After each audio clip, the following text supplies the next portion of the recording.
Bonjour à toutes et à tous et bienvenue dans cette série d'interviews qui vont nous permettre de mieux nous préparer à cet événement du 21 septembre à 20 heures sur cette chaîne YouTube où nous allons ensemble incarner la paix et la nouvelle terre.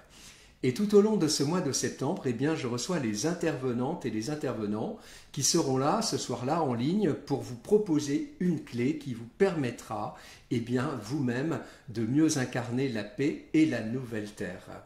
Et aujourd'hui, j'ai l'immense plaisir de recevoir Isabelle Guérin. Bonjour Isabelle. Bonjour Thomas et bonjour tout le monde.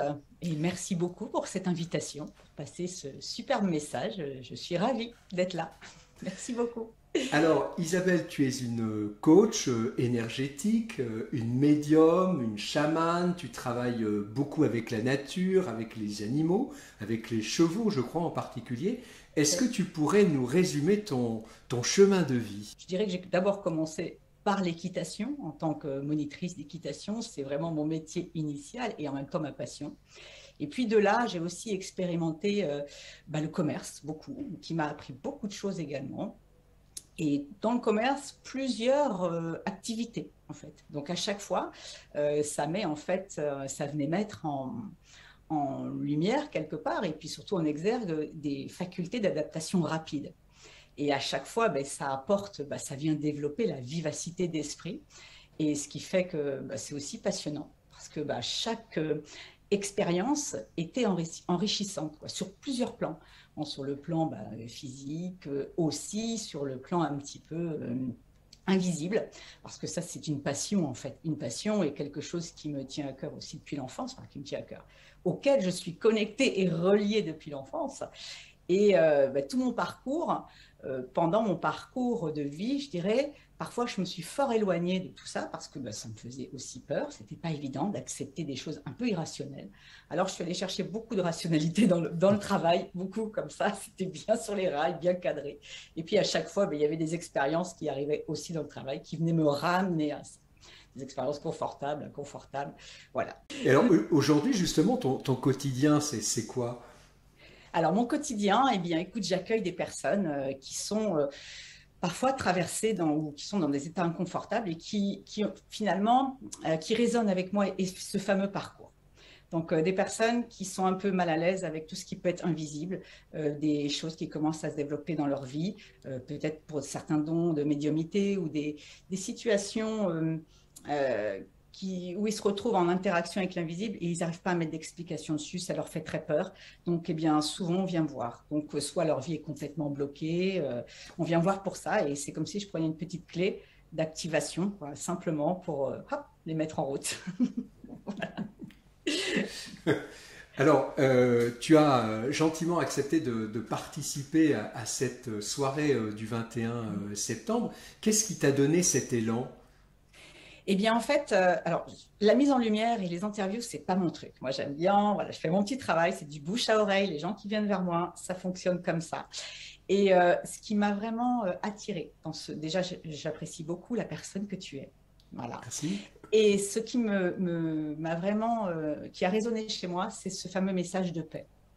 Tu vois. Et ça, je trouve ça, je me suis dit, ah oui, oui, j'ai vraiment envie aussi d'exprimer quelque chose pour avancer avec tout ce qu'on traverse actuellement, tous les effondrements auxquels on est confronté.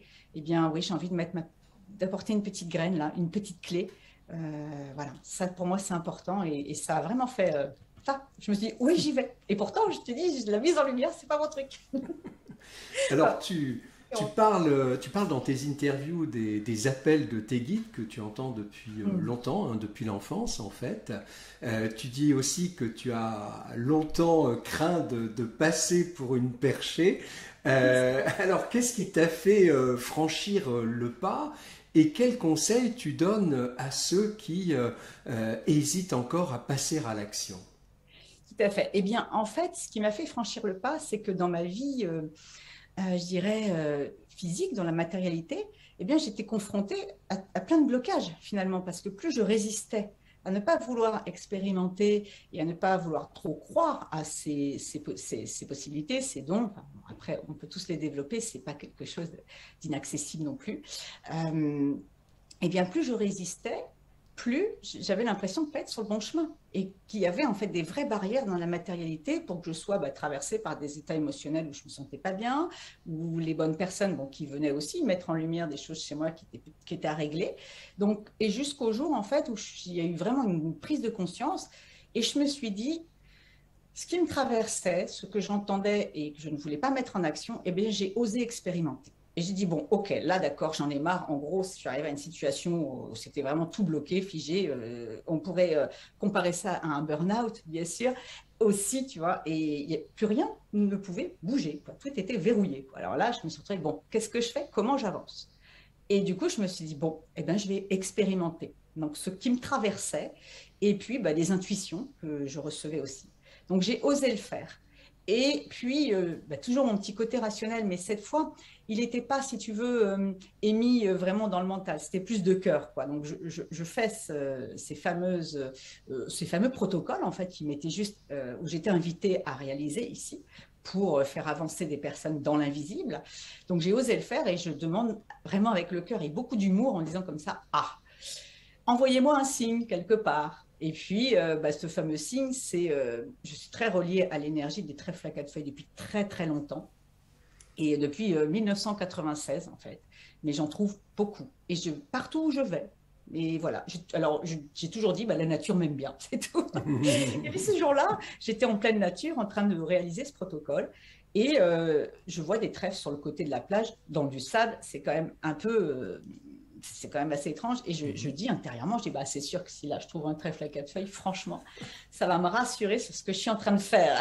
Et j'ai fait un pas, boum, un gros trèfle à quatre feuilles. Et après, il y en avait plein. Donc, j'ai dit, d'accord, je continue. Voilà ce qui m'a donné beaucoup d'assurance. C'est d'oser le faire en sortant de ce jugement, parce que déjà, on se juge soi-même quand on a peur d'être perché. Moi, ça a été longtemps un frein, tu vois, de passer beaucoup ces jugements des autres. Eh bien, le mieux, c'est de ne pas en parler, d'expérimenter discrètement ce qui nous traverse. Et puis, on voit après. Puis, plus on pratique, plus on prend de l'assurance. Donc tu reçois beaucoup de signes, notamment de la nature, les trèfles à quatre feuilles.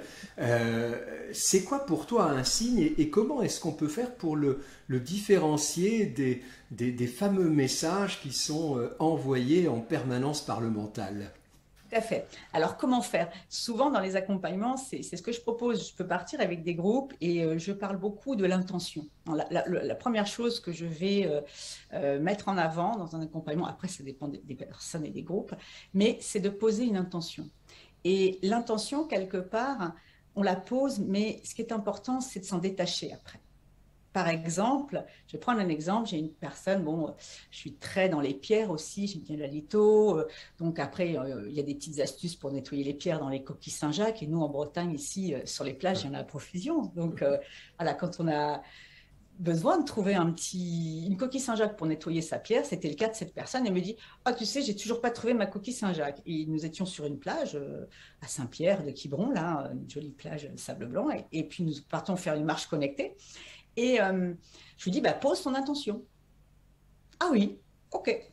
Donc, cette personne émet l'intention de trouver ou de rencontrer une coquille Saint-Jacques sur son chemin. Et puis après, au fur et à mesure de la marche, elle a complètement lâché son intention, si tu veux. Elle l'a émise dans l'univers, voilà, simplement. Et en gros, c'est un petit peu dans l'équanimité. Tu reçois, c'est bien, tu reçois pas, c'est bien aussi. Tout est juste. Il n'y a pas de... Voilà, j'aimais juste l'intention, avec le cœur, tout simplement. Et puis tu passes à autre chose. Eh bien, nous avons fait ce jour-là cette marche sur la plage et nous sommes revenus en fait par un côté beaucoup plus urbain, donc par un lotissement en fait, tout simplement. Et là, il y a quelqu'un qui avait posé des coquilles Saint-Jacques devant sa maison avec marqué « Servez-vous ». Donc voilà, Extraordinaire. Comment ça peut venir, tu vois. Un exemple pour moi qui est aussi plus personnel, quand j'étais enfant, j'ai toujours rêvé d'avoir un cheval sur la presqu'île de Quiberon. J'ai été élevée là-bas, sauf que la presqu'île, il n'y a pas vraiment de prairie, il y a des chevaux. Et puis mes parents n'avaient pas du tout, c'était pas la priorité d'avoir un cheval dans la famille, absolument pas. Et puis il y a quelque temps, maintenant, 30 ans après, je fais un retour sur la presqu'île. Et là, j'ai un cheval qui a maintenant 22 ans, que j'ai mis en retraite et qui vivait à l'extérieur de la presqu'île au pré. Et puis, il a eu un problème de santé. Eh bien, j'étais obligée de l'emmener sur la presqu'île.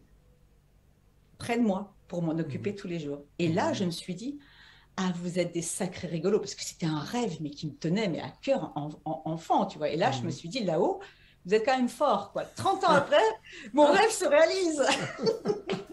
Extraordinaire. Donc je me dis, c'est quand même génial, tu vois. Et c'est vraiment cette invitation à prendre la vie aussi, tu vois. C'est là qu'on voit les choses sous un autre angle. Et qui fait que la vie est un peu plus douce, quoi, et plus, comment dire, plus magique, tout simplement. Donc, voilà. Alors, comment la vie telle qu'on l'observe depuis un peu plus de 2 ans, elle est parfois un peu rude. Les signes que tu reçois, toi, est-ce qu'ils sont plutôt rassurants ou inquiétants? Alors, tu sais, moi j'ai tendance à être rassurant, inquiétant. Plus ça va, plus j'avance en fait quelque part. Plus tout ce qui arrive, j'ai tendance à ne plus l'interpréter négatif, plus négatif. C'est un peu, j'essaie vraiment d'aller plus vers l'équanimité. C'est-à-dire que ça arrive, effectivement, ça peut être inquiétant, mais ça dépend de ton évolution aussi. Comment tu as pu lâcher les choses, hein, ça s'appelle l'équanimité et c'est pas toujours évident d'arriver à ce niveau. Je comprends qu'avant, et même je l'ai été, tu es traversé par des états, effectivement, avec tout ce qui se passe, on est vraiment invité à lâcher tout ce qui s'effondre. Que derrière tout cet effondrement, c'est ce que je ressens le plus et ce qui est vraiment ce qu'on m'envoie, c'est que derrière ce qui s'effondre, eh bien, c'est suivi en fait d'une renaissance. Tu vois. Et ça, c'est ce qui va nous aider. C'est comprendre qu'il faut qu'on lâche des choses qui sont devenues obsolètes maintenant et qui n'ont plus d'utilité dans notre évolution.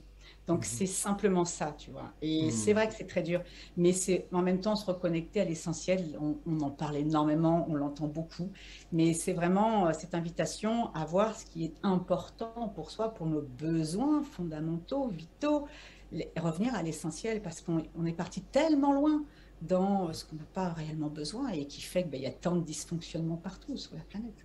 Tu aides notamment des personnes à recouvrer leur âme.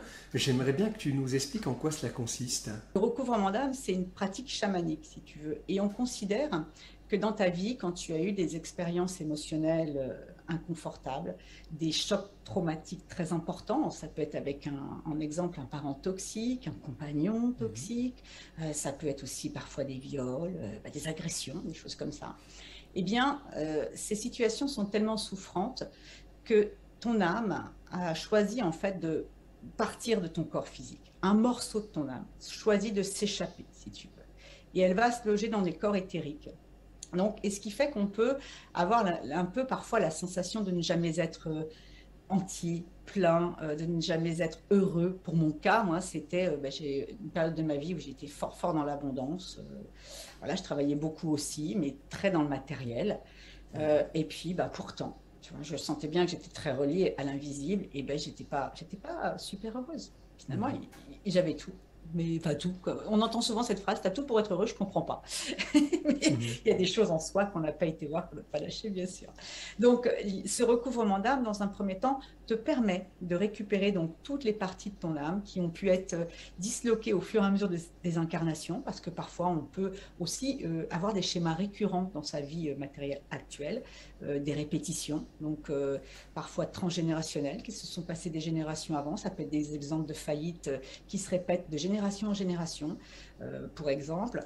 Ça peut être aussi des fonctionnements transgénérationnels, des habitudes, des dépressions qui se répètent de génération en génération. Tout ça, ça peut être aussi attaché, en fait, à toi et à ton énergie. Donc, l'idée dans le recouvrement d'âme, deuxième partie, je dirais, c'est qu'en fait, on va faire venir les personnes avec qui tu as eu ces interactions inconfortables. Donc, on va faire venir une partie de l'âme de cette personne pour que tu puisses lui exprimer ce que tu n'as pas pu lui dire. Donc, ça peut être des défunts parfois, hein, des défunts ou même des gens qui sont encore sur Terre.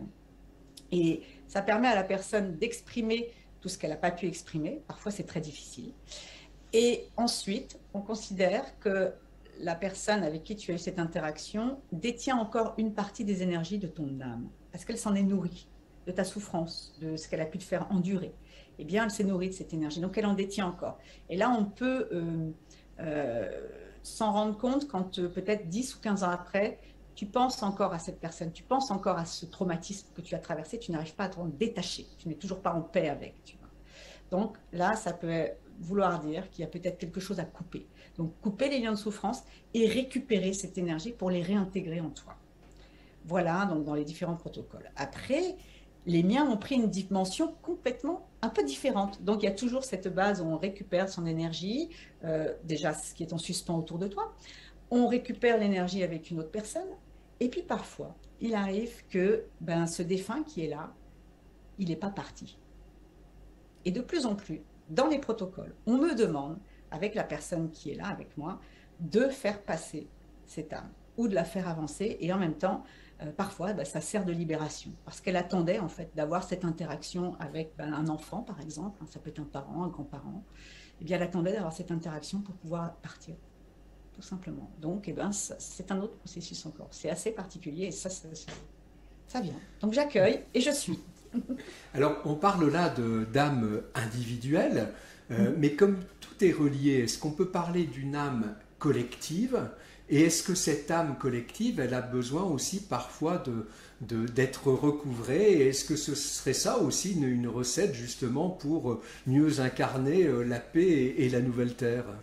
Alors écoute, pour l'instant, je n'ai pas de vision, je n'ai pas d'ouverture là-dessus. Alors le fait peut-être d'en parler là aujourd'hui, tu vas peut-être ouvrir quelque chose et dans quelque temps, j'aurai peut-être un message. Mais pour l'instant, tu vois, je vais pas j'ai pas de connexion là-dessus. Après, évidemment, on parle d'inconscient collectif. Donc là, sans canalisation et juste de mon simple avis, je pense que plus on va parler plus d'égrégore, plus on va monter nos vibrations. Et ça, par contre, c'est ce que je reçois moi dans les nettoyages de lieux en canalisation, c'est de vraiment nettoyer le plus possible pour que la Terre puisse s'alléger en vibration. Donc, elle monte, on ascensionne, il faut faire monter les vibrations. Et individuellement, on est chacun invité à faire du nettoyage énergétique sur nos empreintes, tu vois, qu'on ait pu laisser depuis notre incarnation ici et aussi dans d'autres vies. Donc là, ça nous invite à retourner, visualiser des situations qu'on a vécues, de les voir avec beaucoup d'amour, avec de la transcendance quelque part, et d'abandonner, tu vois, les émotions qui ont pu être très négatives et qui font que ça, c'est des énergies négatives qui restent en empreinte énergétique sur la Terre. Donc on est tous invités à aller revoir ce qu'on a pu traverser et de le revoir sous plutôt un angle positif, avec l'acceptation, de l'accueil et de libération, tout simplement. Et ça, quelque part, ça va rejoindre cet égrégore collectif, cet inconscient collectif qui sera beaucoup plus positif et qui va permettre à la Terre d'avancer, tu vois. Alors Isabelle, on arrive à la fin de cette interview passionnante. Est-ce que tu aurais un dernier message à adresser aux participantes, aux participants, à tous ceux qui seront en ligne ce soir-là, le 21 septembre? Eh bien, à chaque fois que je suis invitée à faire une interview, je me connecte et je dis, mais qu'est-ce que je vais dire? Et on me dit tout le temps, parle d'amour. Donc, la plus belle des énergies et la plus puissante des énergies de guérison, qu'elle soit pour vous, pour les gens autour de vous, c'est l'amour. Et puis, je vais juste terminer. La vie n'enseigne que l'amour. Je sais, c'est dur à entendre, même derrière des circonstances parfois qui sont vraiment difficiles, douloureuses. Eh bien, la vie n'enseigne que l'amour. Et derrière cette souffrance, eh bien, quand on l'accepte, derrière la souffrance acceptée, se manifeste l'amour. Un grand merci Isabelle, merci à vous toutes et à vous tous qui avez suivi cette interview. Je vous donne bien évidemment rendez-vous le 21 septembre à 20 h sur cette chaîne YouTube pour ensemble incarner la paix et la nouvelle terre. Et d'ici là, eh bien, je vous dis, soyez en paix. Merci beaucoup, avec la paix du cœur.